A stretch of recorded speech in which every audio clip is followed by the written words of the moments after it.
É possível perder a salvação? Olá pessoal, espero que esteja tudo bem com vocês. E hoje nós vamos falar sobre uma dúvida que afeta muitos cristãos ao longo da sua jornada aqui na Terra.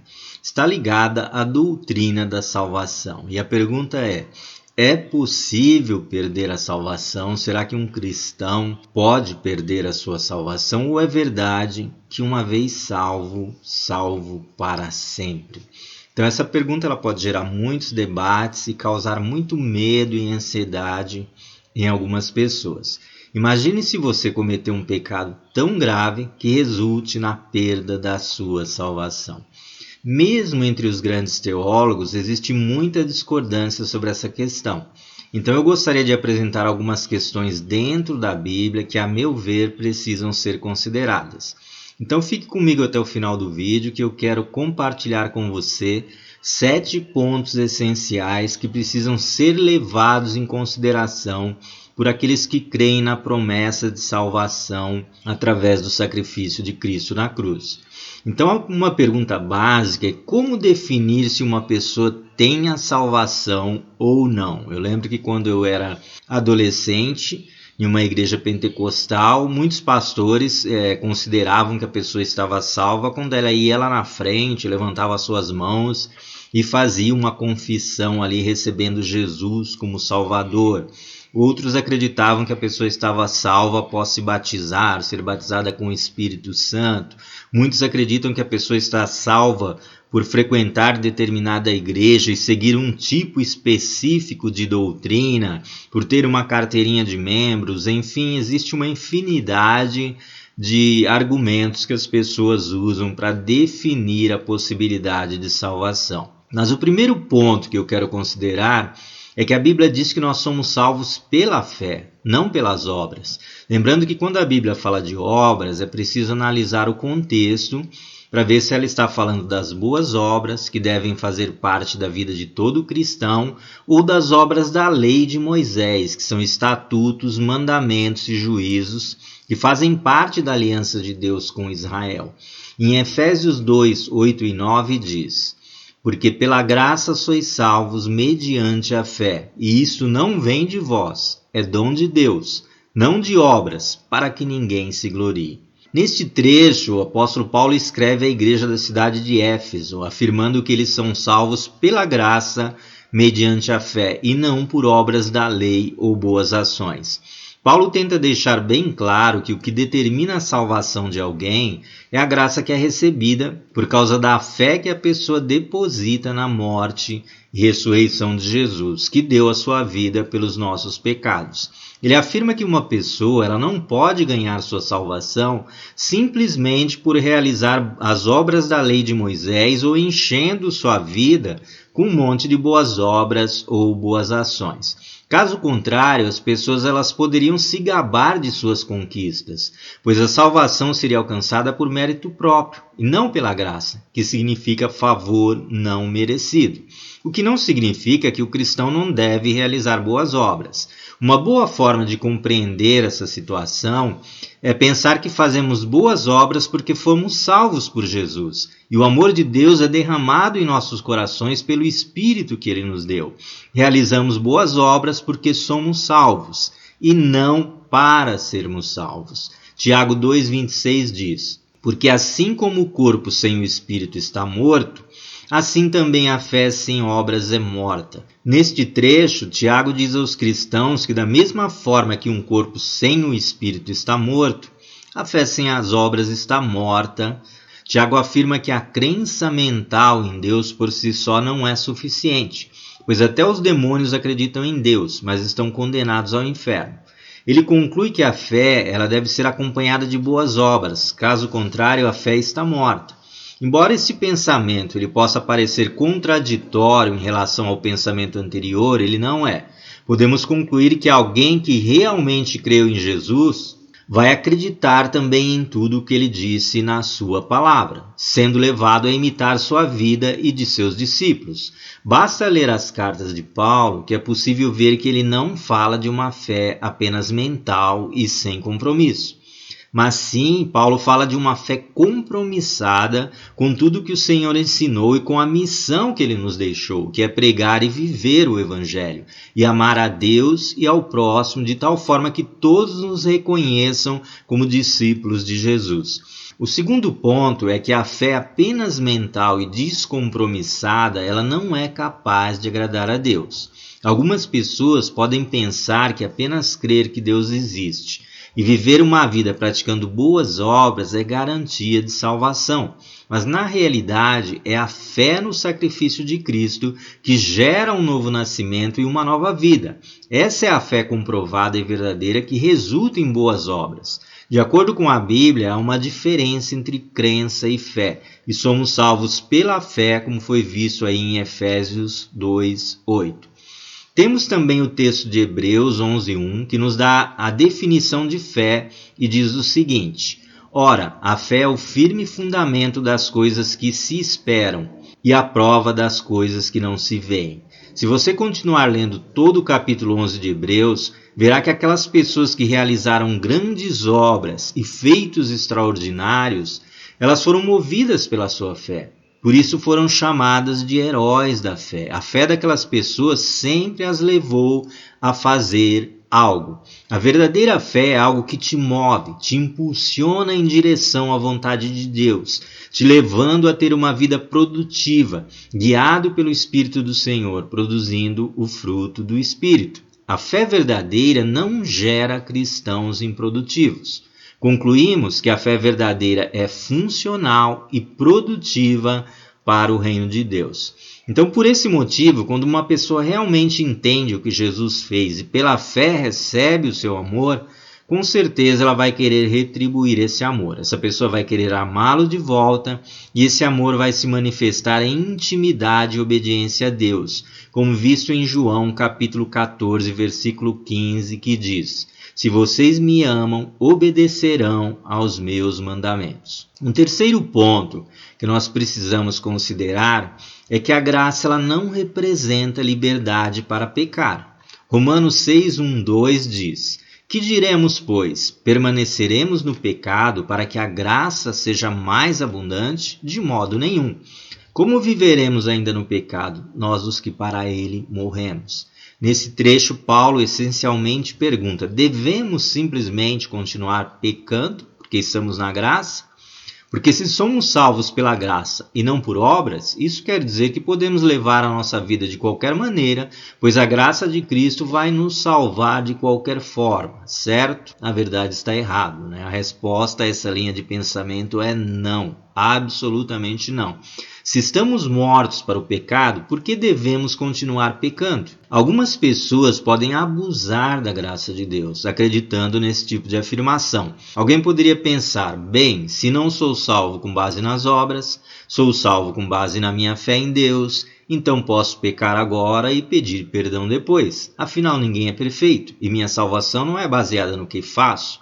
Então, quem se importa? Qual o problema? A resposta a isso é que se olharmos para tudo que Jesus sofreu, sendo que o próprio Deus permitiu que seu Filho enfrentasse um julgamento tão duro, com o propósito de nos abrir a porta da salvação, seria muito ingênuo achar que Deus veria a salvação de forma tão leviana e descompromissada. Esse tipo de pensamento seria como zombar da cruz de Cristo, negligenciar completamente o seu sacrifício e menosprezar a justiça e a santidade de Deus. É claro que não somos perfeitos e podemos enfrentar muitos fracassos ao tentar lutar contra o pecado, porém é justamente a fé na graça salvadora e na obra do Espírito Santo sobre a nossa vida que nos levará ao arrependimento e a uma mudança de mente, de coração e de comportamento, crescendo em graça e no conhecimento do Senhor Jesus, dia após dia, aprendendo e melhorando com a ajuda do Espírito Santo. E isso nos levará a um crescimento espiritual. E o quarto ponto que precisamos considerar é que aquele que está em Cristo deve crer e saber que está salvo. A primeira epístola de João, capítulo 5, versículo 13, diz assim: escrevi essas coisas a vocês que creem no nome do Filho de Deus, para que saibam que têm a vida eterna. Nesse trecho, João diz à igreja que a razão pela qual ele escreve para eles é para que eles creiam em Jesus e saibam que têm a vida eterna e para que continuem a crer nisso. E a palavra-chave aqui é saber. João afirma saber que os irmãos a quem escreve têm a vida eterna e afirma que eles devem saber que por crer no Filho de Deus são detentores da vida que ele conquistou na cruz do Calvário. Portanto, para os cristãos, não deve ser um jogo de adivinhação, né? Saber se estão salvos ou não. Através do seu relacionamento pessoal com Deus, os verdadeiros cristãos podem ter certeza que estão salvos. E isso levará o coração a experimentar a paz que excede todo entendimento. Certa vez Jesus disse aos fariseus que sabia de onde tinha vindo e para onde estava indo. Está lá em João 8,14. Precisamos ter a mesma certeza e a mesma convicção de identidade e destino que Jesus sempre teve. E no quinto ponto, é importante ter a noção de que nesse mundo nada pode nos separar do amor de Deus. Romanos capítulo 8, versículo 38 a 39, Paulo diz o seguinte: porque estou certo de que nem a morte, nem a vida, nem os anjos, nem os principados, nem as coisas presentes que estão acontecendo agora, nem o porvir, nem o que está por vir, nem a altura, nem a profundidade, nem alguma outra criatura nos poderá separar do amor de Deus que está em Cristo Jesus, nosso Senhor. Nesse trecho, Paulo diz aos colegas cristãos a quem ele escrevia que nada pode separá-los do amor de Deus. Isso incluiria suas próprias falhas e fracassos quando se trata de pecado. Porque se o pecado deles pudesse separá-los de Deus, então esse trecho que Paulo fala estaria incorreto. É importante observar, no entanto, que o livro de Romanos ele foi escrito para cristãos.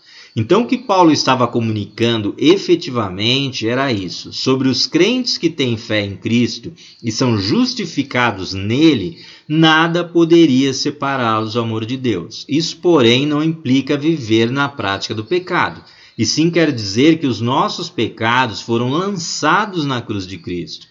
Você deve lutar contra o pecado e, se em algum momento for vencido, o arrependimento pela fé no sacrifício de Cristo nos limpará de todos os pecados e de todo o peso de condenação. O pecado não terá domínio sobre nós, como diz o apóstolo Paulo. E o sexto ponto que precisamos considerar é que algumas pessoas elas parecem ter fé, mas na verdade não têm, não a verdadeira fé.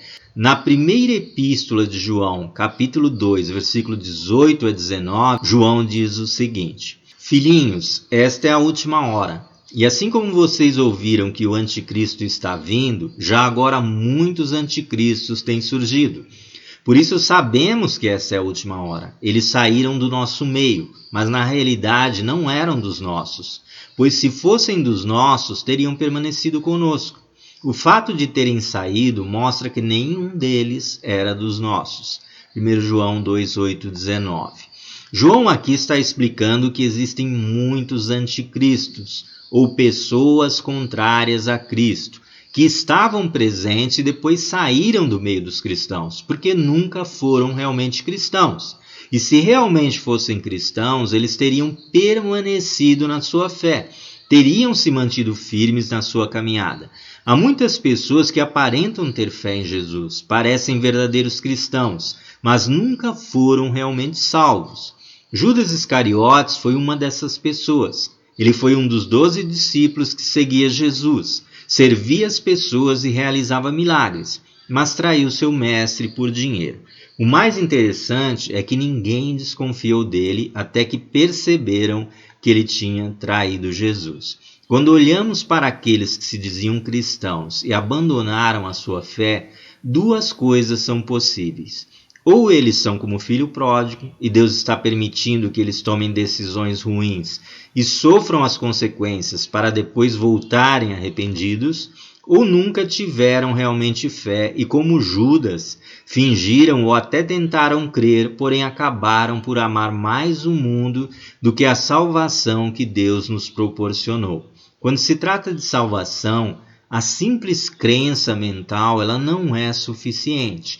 A pessoa que realmente tem fé, muitas vezes ela se move na direção apontada por Deus, mesmo que haja dúvidas em sua mente. Mesmo que seus pensamentos tentem sabotá-lo, é como se existisse uma força interior que move essa pessoa em direção ao propósito de Deus. Ela se permite ser guiada pelo Espírito de Deus, mesmo quando sua mente está insegura ou com medo. E quando ela vacila em seu caminhar, sempre se permite ser tocada pelo amor, pela misericórdia do Senhor, permitindo que Deus corrija a sua rota e o leve de volta ao caminho certo. Essa pessoa com toda certeza será guiada pelo Espírito de Deus e reencontrará o seu caminho. No sétimo e último ponto, eu quero dizer que a nossa fé, ela será provada ao longo da nossa jornada com Cristo.